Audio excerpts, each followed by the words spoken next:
Bogura century সড়কটি যেন এলাকাবাসীর মরণ ফাঁদ। এটি ঈদগড় ইউনিয়নের ৬ নম্বর ওয়ার্ডে অবস্থিত। বগুড়া সেঞ্চুরি সড়ক দিয়ে দৈনিক শত শত স্কুল কলেজগামী ছাত্রছাত্রী যাতায়াত করে থাকে। ভারী বৃষ্টিপাতের কারণে সড়কটি বর্তমানে কাদাযুক্ত হয়ে চলাচলের অনুপযোগী হয়ে গেছে। সরেজমিনে পরিদর্শনে দেখা যায় বগুড়া সেঞ্চুরি সড়কটি দিয়ে চলাচল করতে চরম দুর্ভোগে পড়তে হয় এলাকাবাসীর। এই সড়ক দিয়ে যাতায়াত করতে কেউ পায়ে স্যান্ডেল জুতা রাখতে পারে না, কালি পায়ে যাতায়াত করতে হয়। এলাকাবাসী সেঞ্চুরি বগুড়া সড়কটি ব্রিক সোলিং করে দেওয়ার জন্য সরকারের কাছে জোর দাবি জানিয়েছে।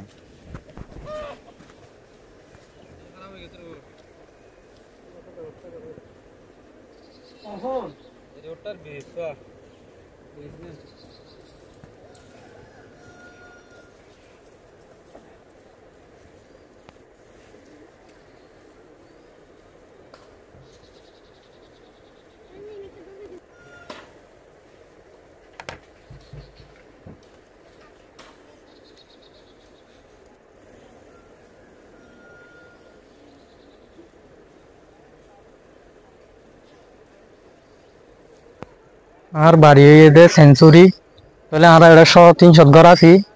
তাহলে আর এই মাদ্রাসার মাঝে প্রায় ৭৫ তাহলে অবস্থা মানে আর হাঁড়িতে গেলে হাঁড়ি ওরা আইতে সেন্টার আত লোয়া করে তাহলে ছাতি বতল লোয়া করে বেশি ফুট আর হাঁড়ি নখারি কিন্তু তাহলে আর সরার আছে আবেদন জানাই দে আর রোডটা দেন ইট করাই দে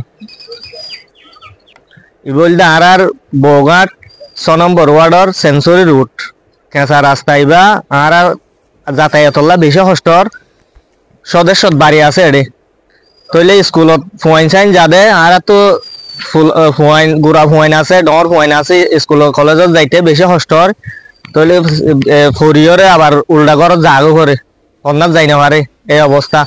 আর সরকারের কাছে অনুরোধ করি দে আর এই রাস্তা অন্তত ব্রিক সোলিং যদি করে তাহলে আর ফুয়াইন সাইন একা যাতায়াতলা বেশি সুবিধা হইব।